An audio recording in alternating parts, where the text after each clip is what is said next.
History in the making. No one expected that outcome. The 6th place team takes down the greatest dynasty. You tried to tell us it was all gonna end. LCS is just a lot more dynamic now. It's not the same as any other year. There is no favorite anymore. We hear the noise and start to plan our revenge. We're gonna disband or implode. We're gonna get complacent. We're gonna end 7th, all those things. That was the expectation for us. We're hard to stop. I mean, we smashed the whole league. Dardoch puts himself in front, and the quick orange fox jumps over the Nexus. Chunks him out, but here comes the engage. Double kill Smoothie. Smithy got it! Smithy got it! And the fight continues well for Liquid. I always like being the underdogs. If everybody's doubting you and then you just win, it feels so much better. The death sentence! Hakuo is a freaking monster this stage! 100 Thieves sneaking all the way up and stealing the playoff bye. I said before the split began that we're gonna win. And I'll do everything in my power to make it happen. Made to be legends.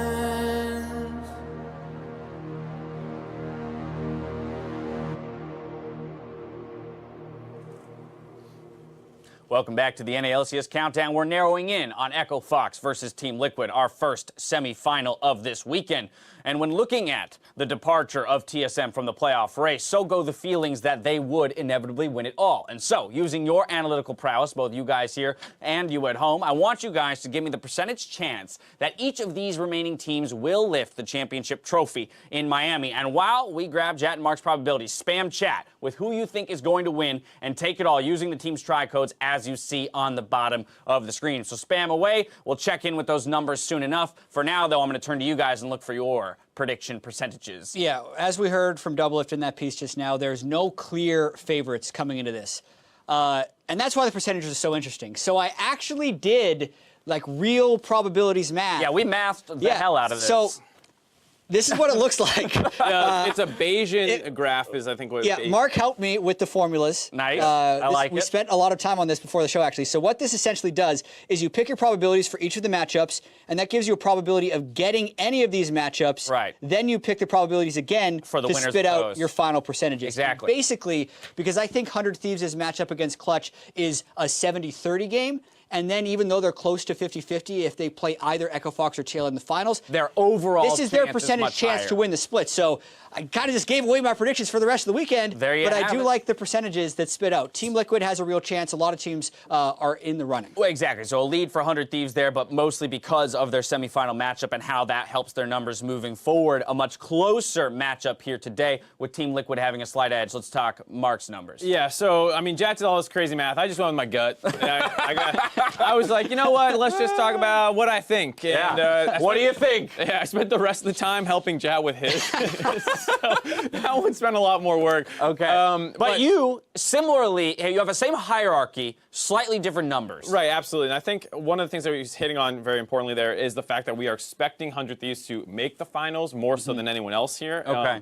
And the thing that we're going to have to do, though, is reevaluate after we see these semifinals, because a lot of these finals prediction matchups are based off what we know right now. But maybe Echo Fox comes in and smashes TL and Huni looks like a god. And then at that point, you're like, well, okay, maybe they're the new favorites. So this is to reevaluate. But right now, looking at it, no one has any idea exactly who's going to do what. Right. I think what we're landing on here is that there is not a clear favorite. Right. Well, so many of these teams have had great points in the season and weak points in the season. So you don't really know which team is going to show up. We thought TSM was through their struggles, and now they're out of it. All right, here are the viewer numbers as That's they really come close in. to I mean, it's they closer very to the close graph to that mirror. I made. Although Echo Fox. it does appear as though viewer numbers suggest Team Liquid Fox is not as close as some others might think. Yeah, I'm not sure. I'm sure the fans have like an overall prevailing sentiment, but you know, it is pretty close here. And I'm impressed with the 100 support. in Right? chat right now, especially as a completely new org to kind of. A lot of times this is just like popularity. I'm over sure fandom. Fandom, Nate Shot popularity. saw that poll and like tweeted out like, everyone go spam chat. Right. And it got us 2 million followers in there. Yeah, do I get merch? Yeah. No, anyway, with those numbers locked in, I do want to talk through each of these 4 teams remaining in playoffs and kind of talk about strengths, weaknesses, and how they might fulfill that destiny, right, of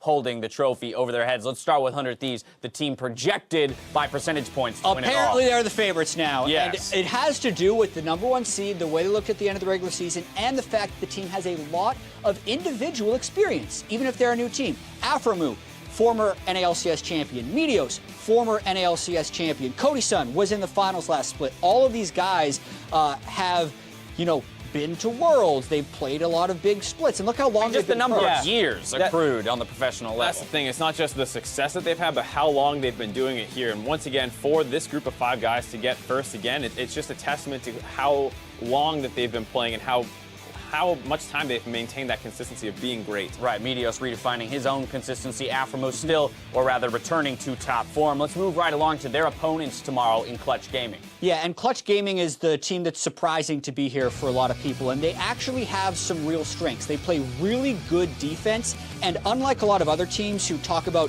needing to play a bunch of different ways to prove their versatility, Clutch focuses on their strengths in almost every single game, which is why I think they've been able to generate these victories, and they game plan really well for their opponents. Right. And the other thing that they have right now is kind of the attitude. They just feel like they have this intangible that no one else has, where they are the underdogs almost across the board. Even though it's much closer than before, they only have 1 win against the remaining playoff That's your team. worry right there, right? Is this idea of Clutch being a super consistent team, but they consistently perform to a level that isn't expected to win. Right, but because that's the prevailing sentiment, it kind of helps them, because when they make mistakes and things like that, they don't get as down as some teams like maybe a TSM, where it's like, we're supposed to crush them, and like, what happened this game? And then these guys don't have that kind of mentality that they're working with. Yeah, and they've used the energy of nobody believes in us to kind of unlock their attitudes in a lot of ways. Yeah. When things do go wrong, it doesn't matter because they're still just going to try and prove them wrong on the next step. All right, perfect example is their series against TSM, getting smashed in game 1. Then we've got the whole fiasco around the bot lane turret dive and the failed summoner spells, and yet they come back, win that one and the next 2 back-to-back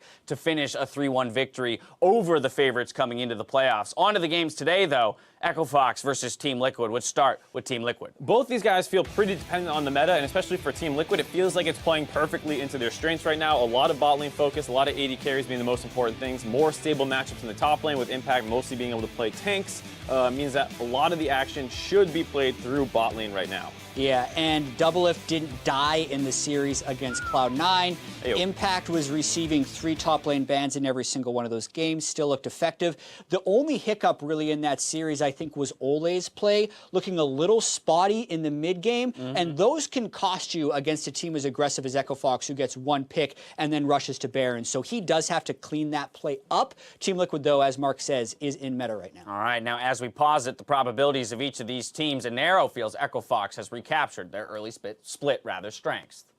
Yeah, now that TSM are gone, I'm pretty sure it's just us and TL. I think today is actually like the actual finals pretty much, and whoever wins that will win against 100 Thieves and Clutch. I think the break was really good. When we came back and all started practicing together again for that 2 weeks, started off a little bumpy at first, but after like 1 or 2 days, everyone was used to each other again, and we started really killing it in scrims. So we spent a lot of time talking about like our own mistakes for the past 2 weeks and what we did in mid game and how we can slow ourselves down. So I'm just going to remind them about that and make sure we're clean. What's most interesting to me there is what he's talking about, how he feels like this is the finals matchup, which means that in scrims, because people usually play opposite side of the bracket, they're probably destroying 100 Thieves and Clutch Gaming in scrims, which makes them feel like this is their last, real test, because if they beat TL here today, they're already hard smashed on these other guys, right? So So, I mean, that looks real good for Echo Fox, but they still have to worry about the meta a little bit. And I think that has been their biggest weakness recently. Also in the way teams play against them. So Huni was taking over a lot of games and demanding a lot of priority early, but now if he's on a tank, his collapses down to the rest of the team and his split push threat is diminished, and it's meaning the other people on the team need to step up and also need to absorb a lot more focus, which wasn't happening earlier on in the year. Right, we've seen that bot lane of Echo Fox get abused at times, and we just talked about how that could be a major strength for Team Liquid, so we're going to have to see how that shakes out and what that month long of practice has done for Echo Fox. Especially because it's the biggest weakness that we've seen from them, and it doesn't feel like it should just necessarily get any better. We saw the substitutes come in, they're back to the starting lineup, but the last time we saw them, they were getting smashed, and now they didn't play at all in the first round. So a little concerning. They still have Huni and Dardoch, the best jungle top duo, but right, you will always return to the idea that they've got Huni and Dardoch controlling the top side of the map, and that's where I want to put some very specific focus here in our featured matchup of this semifinal series. Huni versus Impact. These guys have an incredible history together, actually. Yeah, when you really think about it, two former top laners of SKT, Impact a world champion in 2013, Huni a world finalist last year. And if you ask most people right now who is the better top laner, they're going to tell you Huni, because he was almost unanimously first team all NALCS. But when you look at the history of who has won, Impact has a world championship. Impact knocked Huni out of the playoffs in 2016.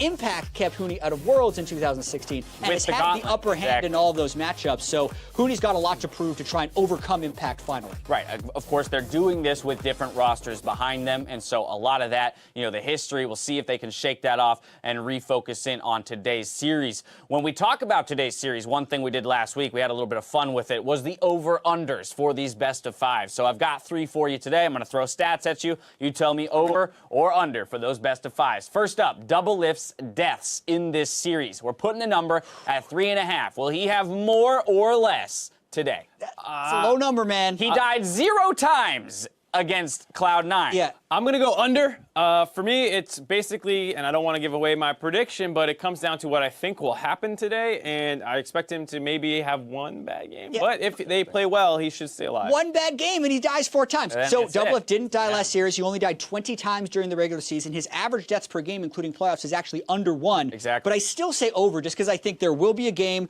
where Huni's popping off and one-shotting him at least 4 times. All right, fair enough. We got a little difference here in the first stat of the day. Next up, average game time, 35.5 minutes. That is the exact average game time of our playoff games up to this point, for reference. And I'm going to say under, because for me, these guys both play very explosive playstyles. We did see a little bit more slow gameplay and methodical playstyle last series for TL, but I still don't believe that that's how it's going to work against Echo Fox, who are kind of, like they said, if they fall behind, they're just going to keep making plays. Okay. I think this number's right on the money, and I do think Echo Fox slowed down their playstyle a little bit on this patch, so I'm going to go over, but it's close. I like it. All right. Yeah, we're going to be counting the seconds there on that one. Our final over-under is Team Liquid versus Fox. Average of kills for the series, or rather, sorry, total kills for the series. I'm going to give you the average so you have a number. But 80.5 over-under for total kills. Both of these teams, in the games they've played against each other, have averaged 18.5 kills total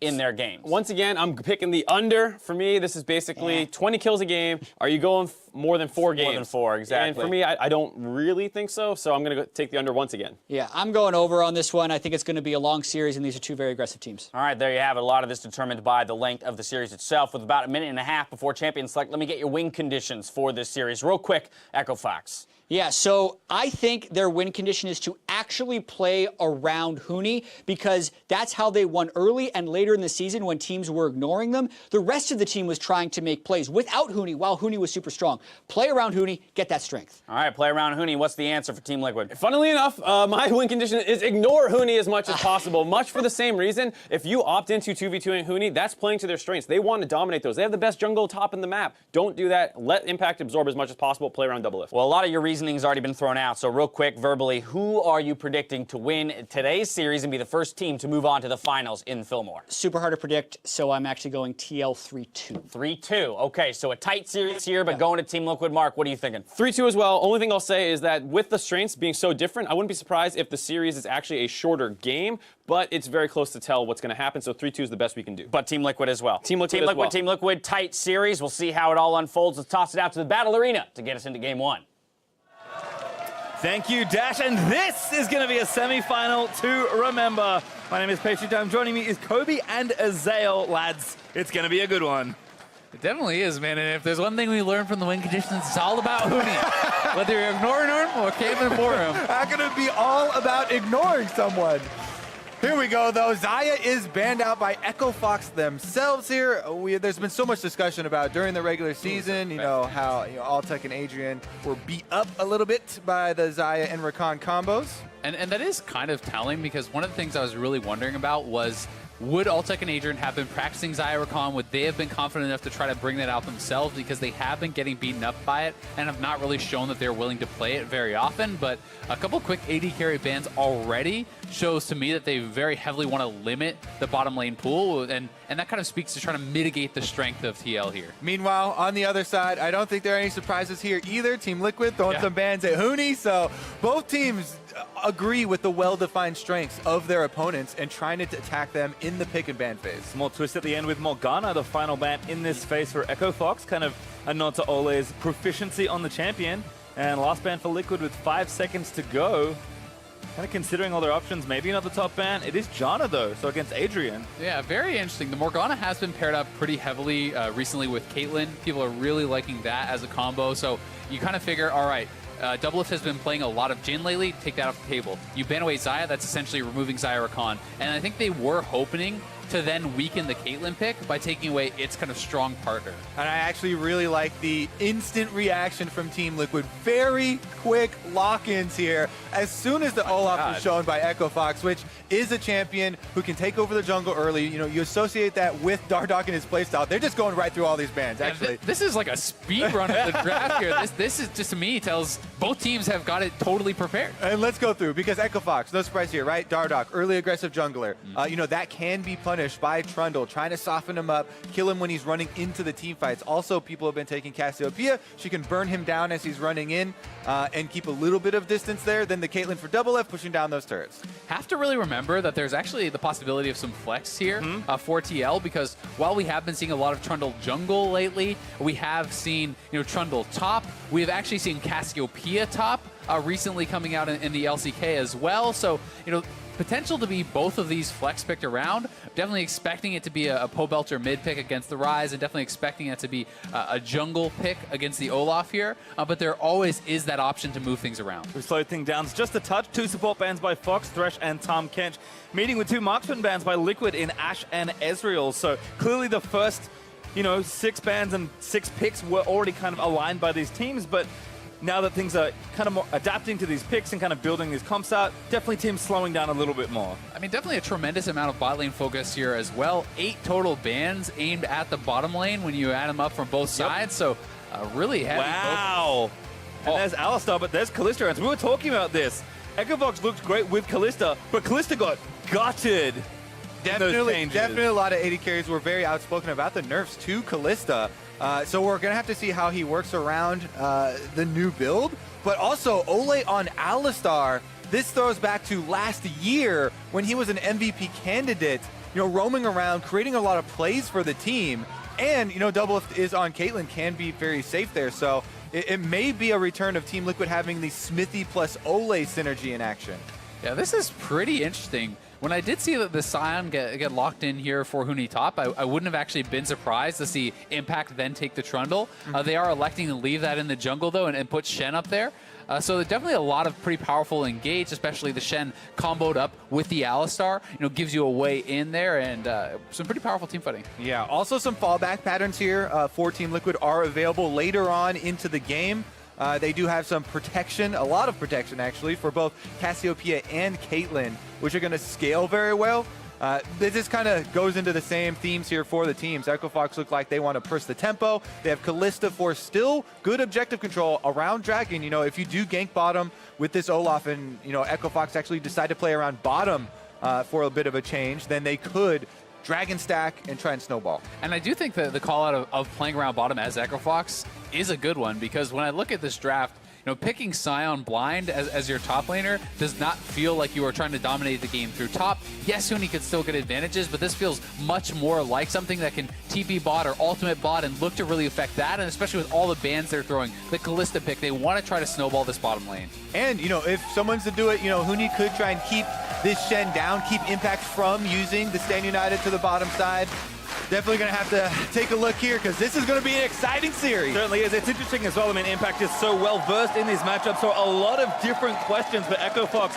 I would say, clearly hiding something with their practice. Kalista is a champion that I did not expect to see in the playoffs, and Altec's like, I'm good at this champion. We were winning on it. I think I can play it still. It is kind of scary, though, if you get in an isolated 2v2 against Doublelift on his Caitlyn. The Caitlyn is going to have a significant range advantage in that lane, and I do think that is why Echo Fox needs to be affecting this with their jungler, with their mid laner roaming down, their top laner TPing down, and that's what makes me think they have to play around bot. All right, that champion select got us riled up with the very quick lock-ins from both teams. But let's slow it down a little bit. We did get a little listen in. Well, going into this match, Dardoch feels like it's his job to make sure the new banner doesn't just fall into Team Liquid's lap. In general, it just feels great to be in playoffs in general, just because I wasn't even a part of playoffs the last two splits I was playing in. So just being in even quarterfinals would feel great to me. Just to have the opportunity to play in postseason is always really cool. But in general, I think we've already solidified that there'll be like a new champion. But if it just goes to like, you know, the old guard team, Team Liquid, it's not as cool, you know? It'd be way cooler if Echo Fox, 100 Thieves, or CG won. So for that to happen, we have to win. Wow, how does Dardoch stay so calm while invading and grabbing first blood for them? He was so cool and collected. Well, I mean, if the game plan is snowball bot, how about a level 1 first blood on the Kalista? Could not have gone better for them.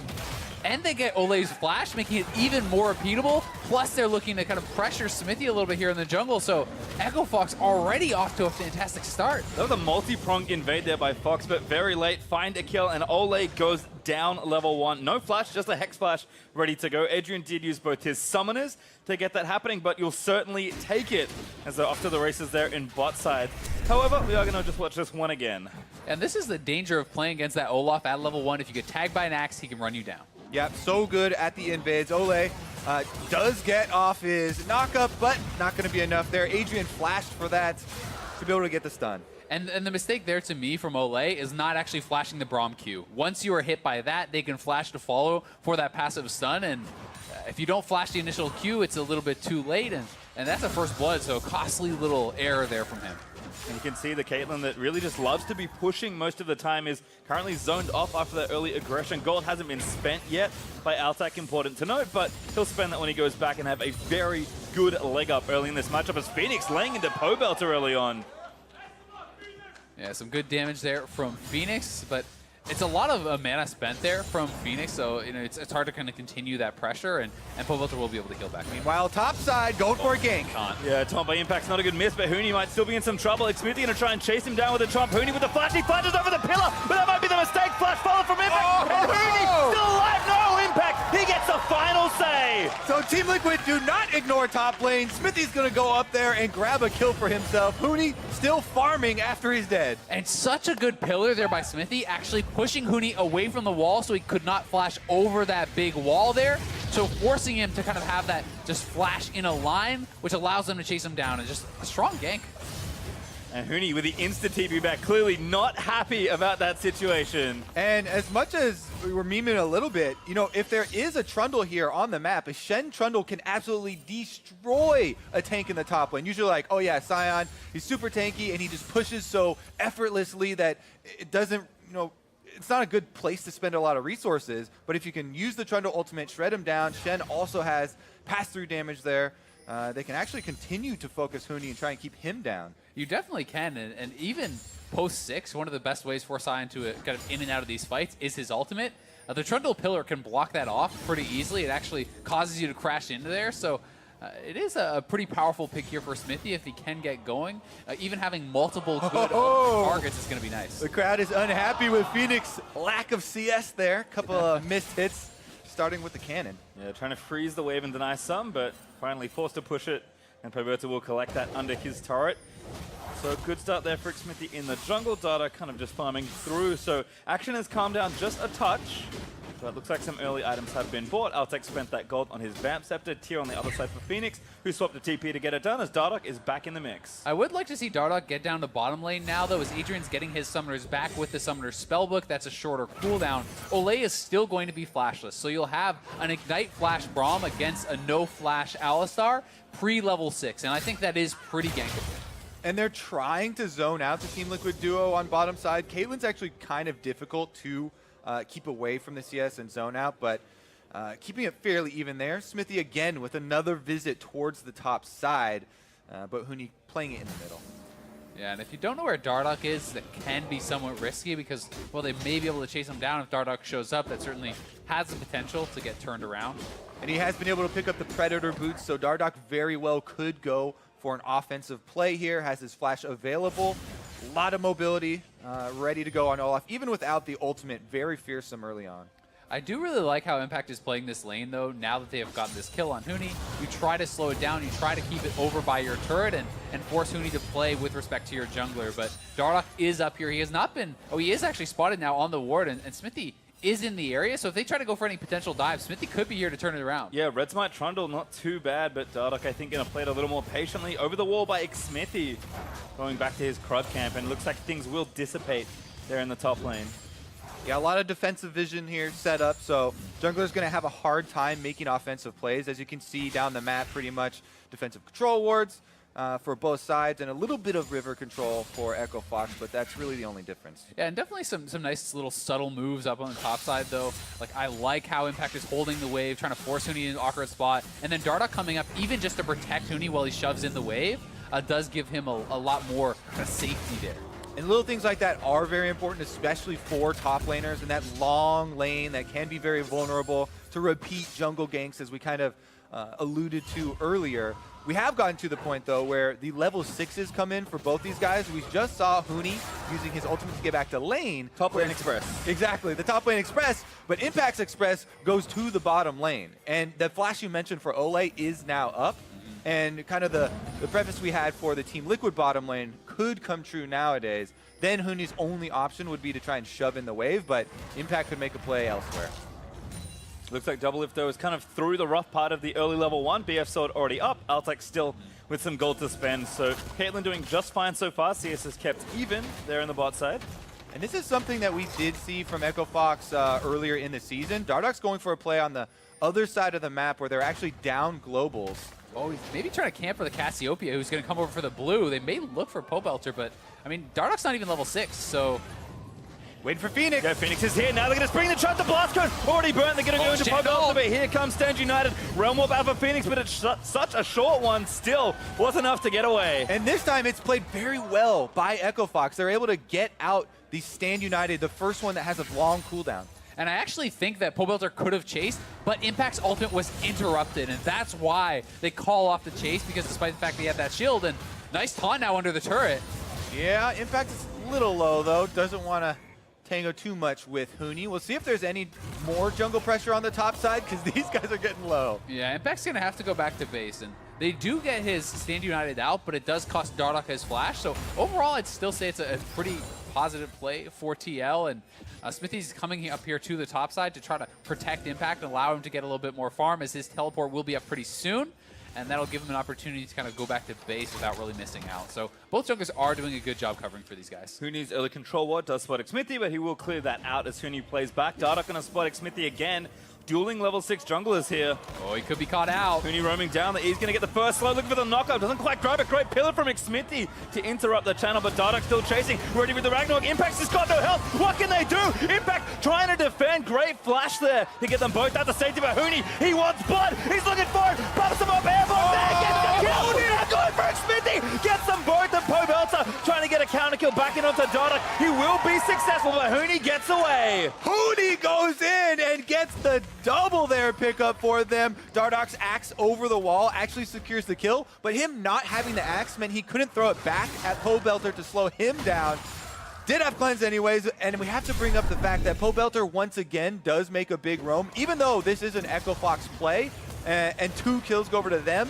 For Team Liquid, Pobelter does start to move early. Yeah, Pobelter moving very, very early there, and Impact has to go in to try to save Smithy. Smithy just kind of getting caught out because he didn't have the support of his top laner, who is very low HP, and then Huni says, what's that about me being on a tank? I can get aggressive anyway. Yeah, he's able to get in there, and actually Dardoch was not on the same page as far as continuing that chase into the enemy jungle, and had started to walk away, then gets caught on the backside because of Pobelter's roam.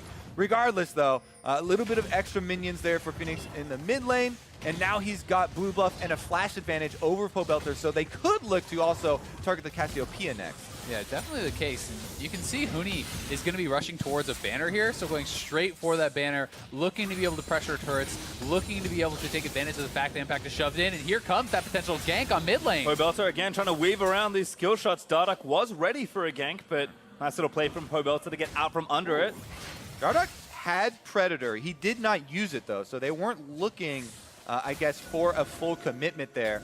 And since Pobelter was so clearly hovering to the bottom side, they kind of surmised that there must be Smithy hiding around here in the fog of war somewhere. Well, it's correct also, as Smithy roams back up, now looking for his counter gank effectively here on mid lane.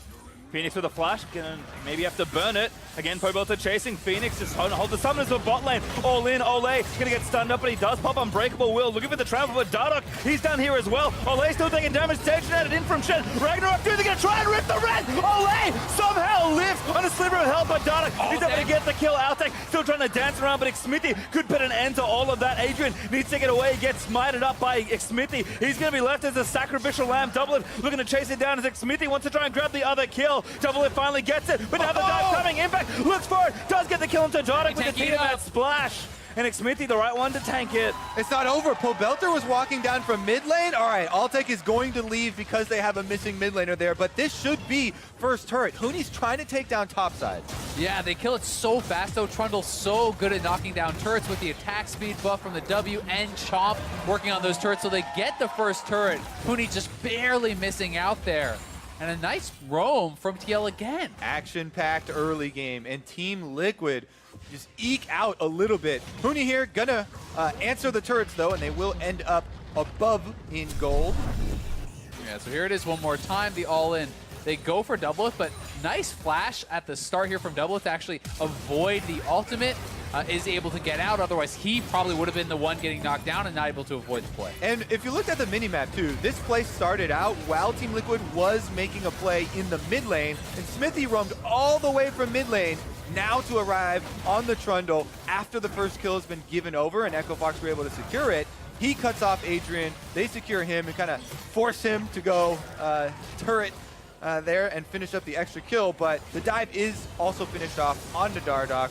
No ultimate necessary. Yeah, and well handled there by Smithy after the taunt was missed, actually protects that. Another play, Clint is good, Adrian sniped with the Winter's Bite, now Smithy gonna get knocked up by the decimating smash. Dardoch claims it is right, a replay and 2 more kills happen. Well, Analyst S was looking for some very action-packed plays here, and this game is not disappointing. 10 kills already, almost 13 minutes into the game, and Echo Fox wants some objectives as well. Yeah, they're just looking to make plays everywhere. Dardoch is moving around the map very, very well, involved in all 6 kills. He has been the first of the play, and they have the banner completed for Huni. They're going to use this to knock down the turret. Yep, going to keep the pressure up here. This is the pace that you want to see in an Olaf game, but Team Liquid are staying competitive in the gold. With this last mid lane play, though, Echo Fox now opening up quite a lot of room to work with. If they topple this last outer turret and then take the Mountain Drake, that would be the beginning of that snowball we kind of talked about in Champ Select. And they're going to be able to. Plus, Altec will get the solo gold like you hear. No, he's going to try to play it safe, does want to back off, and may just try to save that for later. Doesn't have anyone around, so not willing to risk going down, but it's TL that's going to make the move towards the Dragon as the turret did fall. Yep, TL reading the play here and just trying to get on top of the Mountain Drake first. They will be successful. Maybe a split map here as Fox look left and try and take down that Rift Herald. Still, we talked about how composed and cohesive Liquid have looked towards the end of their split and here in playoffs, but you can only thrive in the chaos for so long in a team that was born in it. Well, they're still chaining objectives here. While Team Liquid makes the play on bottom side, then there's a lack of pressure for them on the top side, so Echo Fox tried to start up this Rift Herald, but they're answering here with the rotation.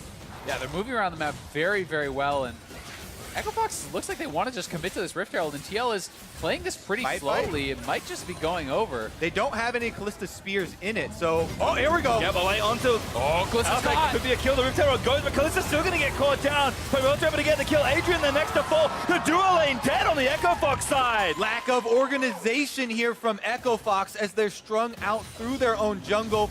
Ole on the Alistar goes immediately for the engage, and while Echo Fox pick up the Rift Herald, they do lose their bottom lane.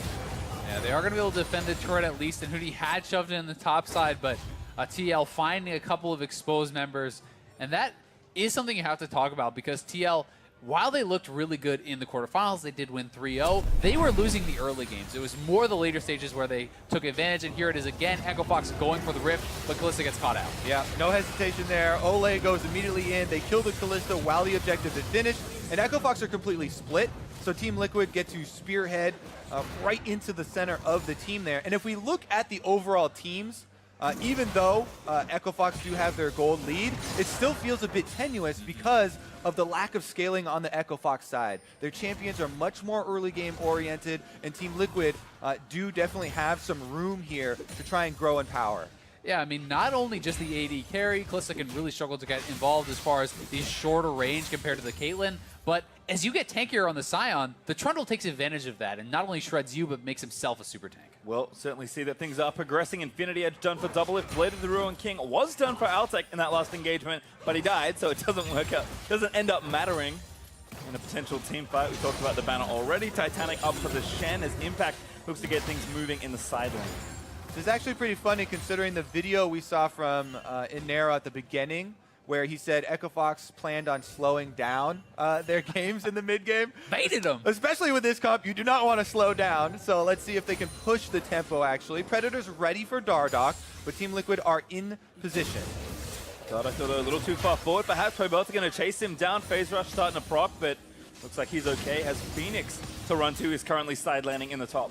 One thing you always have to track too in this top lane matchup is the fact that despite Huni is quite a bit ahead, building the banner is much more about utility, is much more about helping the team, whereas Impact has gone for kind of the greedier 1v1 build with the Titanic. That's not only going to help them take that out, but fight's going to break out. Fight begins. Ole again starts it off. Kalista ult forced to be burnt to save Adrian.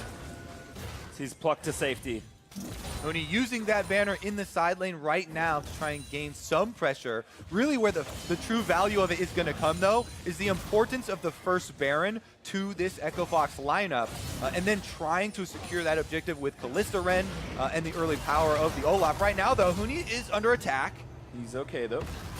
It can get very difficult to utilize the banner, though, if you start losing the 1v1. And that's what I'm going to be interested to kind of track, as Impact has gone for a stronger kind of 1v1 style build. If he starts to catch up, if he starts to beat Huni in those side lanes, that can give TL a very easy avenue to slow down the game, to delay the game, and stop them from that snowball you were talking about, Kobe. Well, so far so good again for Fox. Just kind of utilizing the 1-3-1. This is a lot in Rise comps, especially with the banner. And now the Rift Trail channel mid. Fight onto Xmith, they're going to stun him up. Again, Altec moves in there for the knock up there as Phoenix all trying to get the damage after the roam. Probelta in for a good flank angle. Everyone from Fox flashes out of the way. Starts in the front. Adrian gets that. Huni now fights and looking for the knockup. Finds two, grabs double it, but Smithy also going to live in the front lines. And Smithy actually interrupted the Rift Herald summon, it looked like there. Popping up Dardoch with that pillar. So the Rift Herald going to waste. They get nothing from it. That actually could be a very big stopper. Team Liquid are just playing to play defense right now. All right, we do have 1 minute and 40 seconds left until the Baron does arrive, though. And Echo Fox is going to try and secure a little bit more control around that area before it pops up, and that should be one of the big moments that will break this game wide open. It definitely will, and here's the play again. Dardoch looking for that summon. Smithy just straight up walks up and hits him with a pillar, and there goes that objective, and he's able to get out as well with the Stand United coming in. Pobelter looking for a bit of a flank. Yeah, looking like a porcupine there. He had a lot of spears in him, but none of them were rendered out. So when Huni came in, they actually couldn't kill off Smithy. Doublelift did heal him, and no kills went over to Echo Fox, despite Team Liquid kind of exposing themselves a little bit there and interrupting that objective. You mentioned the Baron, but Infernal Drake also up in 50 seconds, so another pretty important objective to fight for here in the mid game. You mentioned it in Champslick. Kalista is very good in those sorts of situations, so Fox on somewhat of a timer here to kind of snowball the game, whether it's through fighting or objectives, and just kind of push it to a point where Liquid's strong late game just won't matter. Yeah, and Liquid, that was definitely their strength against C9, right? Controlling around the Baron, utilizing teleports and map movement better than their opponents. And we'll see, if Echo Fox is able to better match them during this stage, because despite the fact they have Kalista for securing objectives, Cassio can also burn down those objectives extremely fast. So if Echo Fox isn't in position, it could be a TL Baron. And speaking of a lot of that scaling, we're pretty much on the brink of it here for Team Liquid. Cassiopeia, 2 items completed. Doublelift starting to get the crit coming through. And they're the ones actually starting up this dragon. Here comes Echo Fox. Huni's on the bottom side and might ult up through the river. Look for the flank. This would be a big fight if Echo Fox could win it decisively. Looking to kind of move in there, but no one pulling the trigger on the ultis just yet. Banner Wave still pushing in the bot lane though, so Fox do have pressure. Yeah, they have Waves pushing in the top too, so TL is on a clock here. Waves are pushing in all 3 lanes. They're going to have to make the call to just back off this, which likely means it's an Echo Fox Dragon. Well, they're pulling them back down to the objective. Team Liquid kind of being forced here through the jungle. Don't want to walk through a choke point willy-nilly though, as Fox, I think, just trying to feint for this Baron, but the Speedrun is there for TL. And again, the setup from Echo Fox, if you look at the minimap, both sideways minions are pushing, trying to take down top and bottom, while Team Liquid are here. There, finally Impact. Stand United's available. He goes to answer the bottom side, and here goes the Dragon.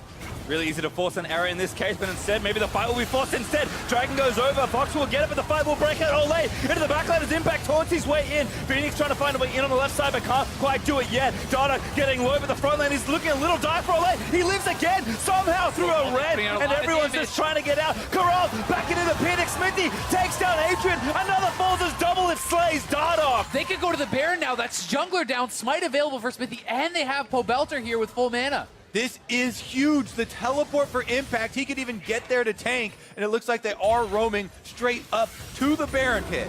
TP in though from Huni, aggressively getting back to the lane.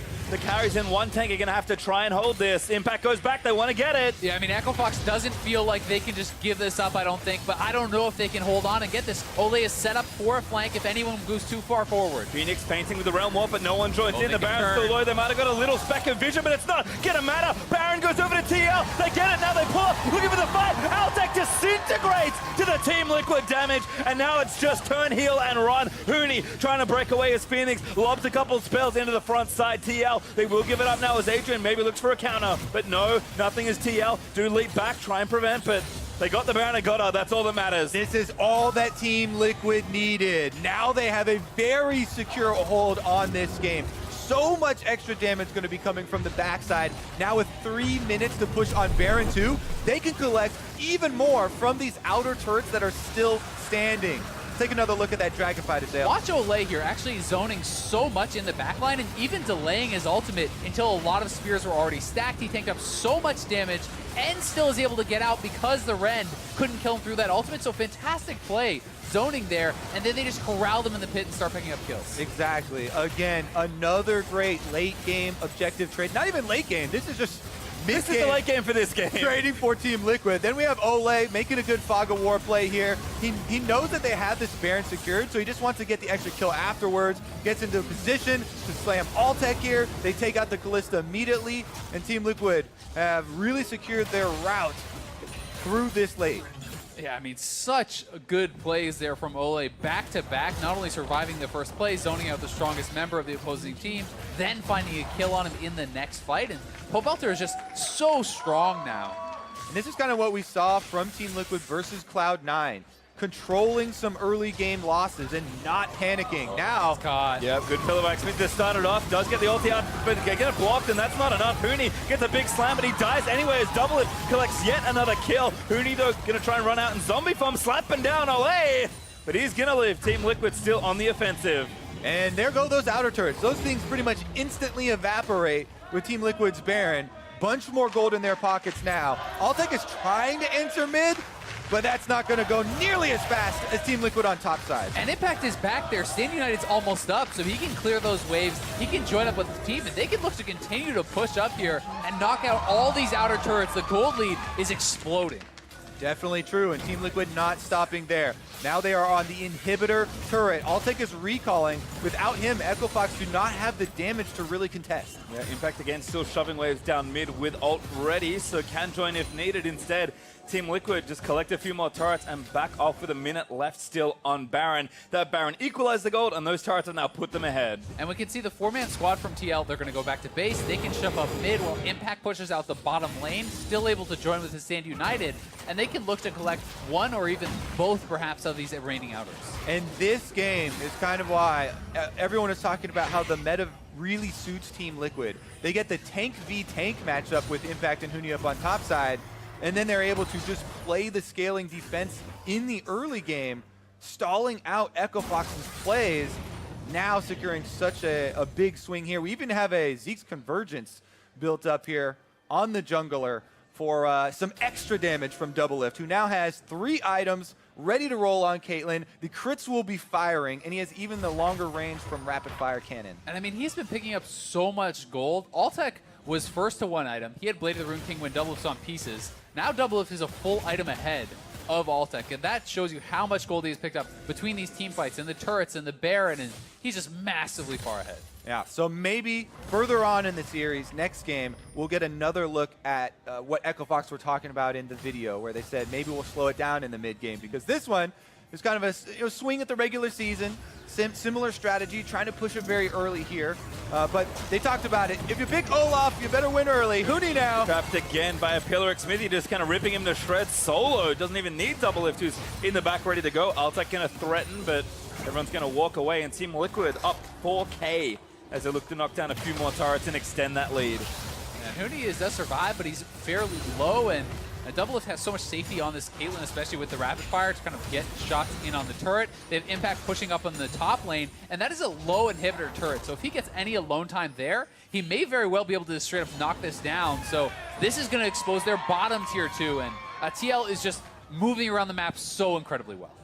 Gets about 2 seconds of alone time, but again, the pressure's still mounting, so Liquid playing it calm and collected as they completely split the map up against Echo Fox. This turret is forfeit for Echo Fox, but they might try and make a play.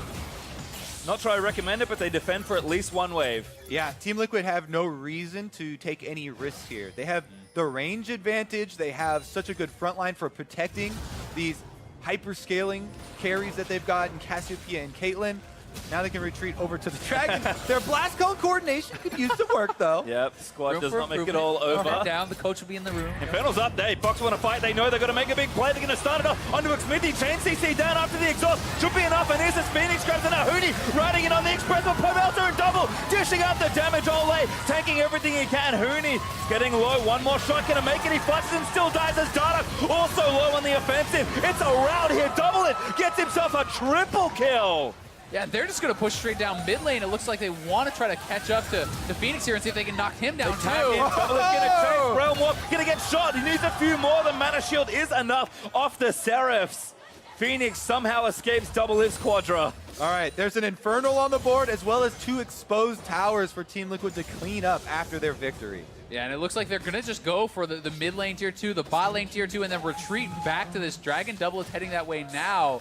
TL just getting more and more gold in the bag here. And that is now 6 kills on the deathless Doublelift once again. Will he die in playoffs? Will be the next question that we have to start thinking. Let's get going. New over-under. 1. Well, Drake goes down.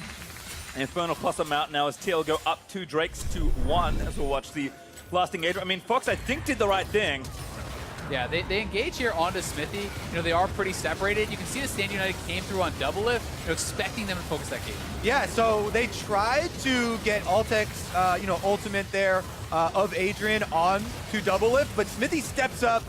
True frontliner, he takes the hit for his AD carry, sacrifices his life. Remember me! Yeah, and even with Impact going, all right, I'm still going to ult Doublelift here. They do sacrifice their frontliner, but in the end, it is for the greater victory. Baron is going to be back on the table here pretty soon. Both teams are going to have to try to set up around this because Echo Fox, you have to feel like if they give up 1 more Baron, that is going to be the game. Well, you can see Impact, no ult for 60 seconds, but does have his TP as Fox kind of know again what's up. Going to try and force another fight onto Liquid. That pillar was sick by Smithy. Yeah, that's rough. That's the Trundle matchup, man. It's so hard as Olaf or Sion this late in the game to really have much effectiveness against this Trundle who can pillar you out, who's going to ultimate and steal your stats, and they're going to go straight to the Baron because TL is feeling strong enough that they can start this and then turn to fight, and Echo Fox has to answer the bot lane. Impact's pressure has been immaculate so far in this mid-game as Team Liquid just waiting it out around the Baron. A huge trap line set up by TL as they camp out the Baron. There's a ward in the back though, might want to deal with that one. Instead, they start the Baron. All right, here we go. Echo Fox are collapsing. Teleport comes in. It's a deep TP. They're going to try and make the hero play. Baron goes over to Pobelta. TL grab it, but the fight could be theirs. No, it's not. Doublelift again is doing so much work, but they found Doublelift maybe. They jump onto him. Alex trying to get the red through, but Xmithy shuts that down. Huni can't make it into the back. TL play everything so well. Phoenix gonna get chased down by a top laner and a cow. Phoenix taunted, dead, absolutely nothing he can do. And Team Liquid collect the Baron and 4 more kills. And now they're gonna march right down the mid lane here, looking to take the lead over Echo Fox in this semifinal. 8-0-6 on double if they just couldn't knock him Almost down. 9 there, and Impact says, no, take that one, thank you He very much. deserves one for his work. Top laner should get something too. Well, it looks like TL as a team will get a whole lot more out of this. Pobelter is even prepping top just in case they need it. Still pretty early on in this game as they take the mid inhib, but top is already low. They're going to work on at least 2 inhibs from this play. Tower's going to fall, inhib now exposed. Yeah, they're like, hey, Pobelter, how's it going up there with the minions? Yeah. We've taken care of the inhibitor, though. Don't worry about it. Got the minions, got a couple inhibs. Everything looking so good for TL, and it's really hard to think of a way that Echo Fox can come back in this without tremendous mistakes coming out of TL. It's one of those situations where the strategy created a window for Echo Fox, and it was in the early game, and they were unable to get through the window. Now they're trying to get through a brick wall here as they went for the Baron fights, and Altec gets chomped up. Nobody was able to finish off Double Lift. He actually kited very well there, especially at the end, and Pobelter covering with the miasma. Just very well played by Team Liquid, even though they have this huge advantage and you expect them to win the fight after. Yeah, I mean, the tanks also did a fantastic job always switching to whoever was the biggest threat. When only Huni is there, they are on him. The second that Altec steps forward, everyone is on Altec. The second that Pobelter steps forward, they're all swapping around and trying to protect him. And you can see Double Lift.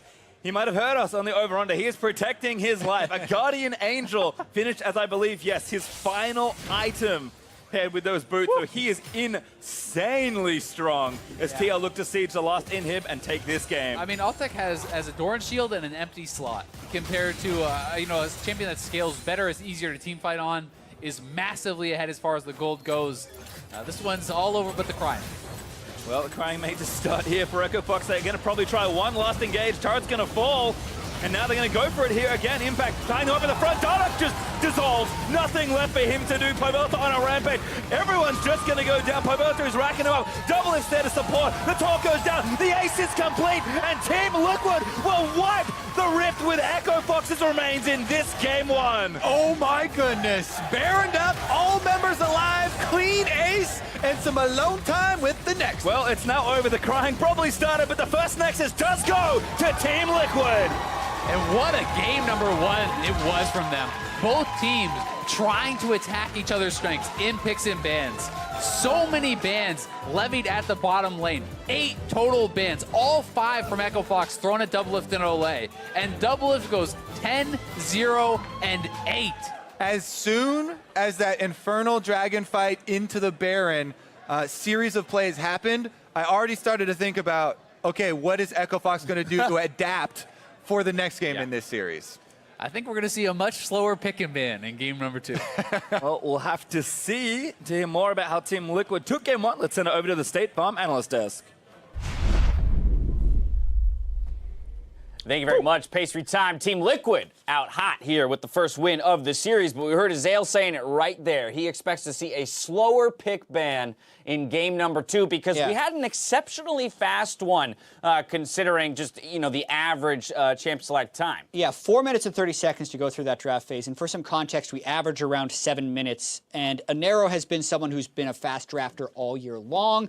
Right. Team Liquid as well just felt really good about their picks with the way that draft fell out. And just how that draft actually happened was very interesting too. There were a lot of weird picks going on that I actually like some of what these teams did. Right. So as you see there, a lot of 80 carry bans focused on Double Lift. Well, that feels a little useless if you're not going to first pick the Caitlyn for Altec, because then Double Lift still gets one of the best champions on the patch, and then the Trundle was interesting. And what we were talking about as we were seeing this happening is if Echo Fox is going to give away that Caitlyn so obviously, I just said, well, they're probably just going to pick Kalista then. Right. Because even though that it's been nerfed substantially, this is how they're winning, and maybe they've just gone back to that so they can get some early lane pressure. And that ended up being what they were doing, but the Trundle ended up having such huge outputs in the game. Exactly. The first Trundle in NA, we've seen it in Korea and Europe.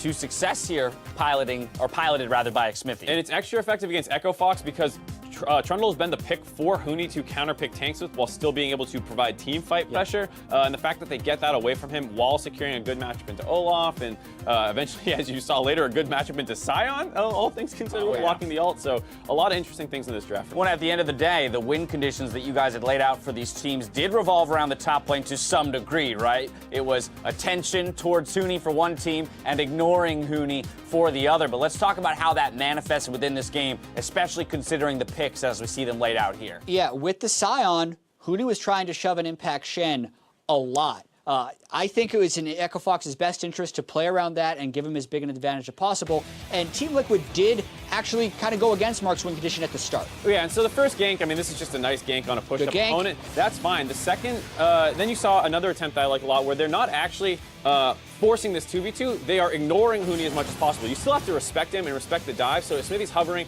ready to blast cone over to protect him. Then I did not like this one. So a little bit before this, Impact was almost dead. He was underneath his turret. He had like 20 seconds left on TP. Smithy goes up there, provides enough pressure to clear a pink ward, and that's all he needed to do. But then he continued to push, looked to invade. That gets caught out and countered and ends up a 2-for-1 for Huni and Dardoch. So even though Pobelter does get a cleanup kill, he's now out of mid lane. He's going to lose a thing in the a minion wave at his turret. And that was a situation where if they just focused on relieving pressure rather than fighting, they could have backed off of that side and focused more on their bot lane. A small misplay by Smithy gives an advantage over to Echo Fox. We saw, though, throughout the early game, lots of kills falling through. Around 14 minutes, we had about 12 kills in the game, so very bloody in general. But ultimately, it was Team Liquid's play within the team fighting phase that kind of pulled them out of everything. Both teams wanted to force the issue, and Echo Fox had really good wave pressure the whole time, so the only way that Liquid could break that cycle was by forcing fights. And here Echo Fox has Altec just flat out of position.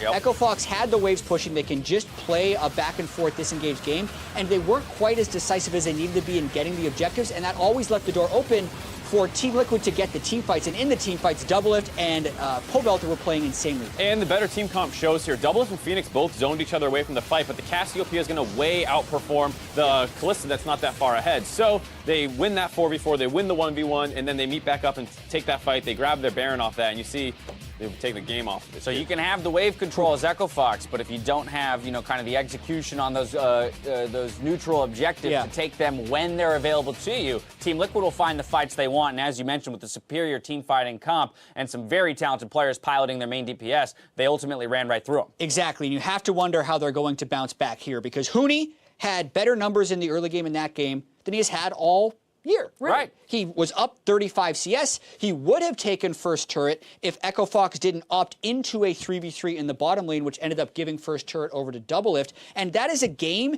that I think Echo Fox is going to feel like they should have won. Very much so. They got first blood on Ole, burned his flash when they have the Kalista. We're not able to punish that 2v2. That lane split. They had the Sion up top lane, was smashing the Shen. They even had Phoenix's Rise roaming around and getting a lot of early pressure on Pobelter's Cassiopeia.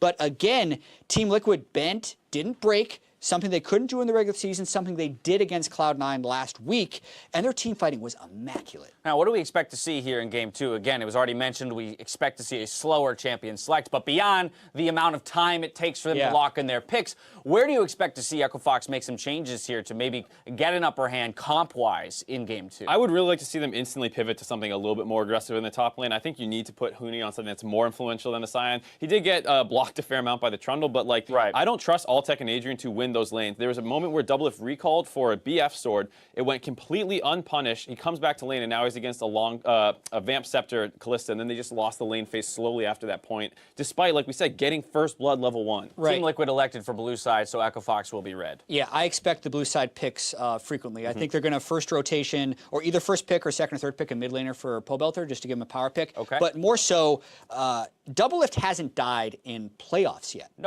And they're going to beat Echo Fox if they play front to back. We saw in that game, there's a Trundle who could tread resistances. He brought Zeke's Convergence, Night Foul, threw it on a Doublelift, and Doublelift smashed everyone. They have to threaten him somehow. They're not going to be able to do it in lane, so then it comes into finding ways to flank him with Huni, with Phoenix, with Dardoch, and beat him, because if it's just going to be tanks versus damage, I think Echo Fox loses. Right, we just needed the Ardent Sensor to complete the entire support build around Find a way. Double It. But yes, ultimately it's starting to look that way in this series, where Echo Fox is going to have to find a way to dismantle that front-to-back team fighting. Huni seems like the logical answer. We'll see if they jump for that. We'll see if Echo Fox can bounce back in Game 2. Their semifinal versus Team Liquid continues after the break.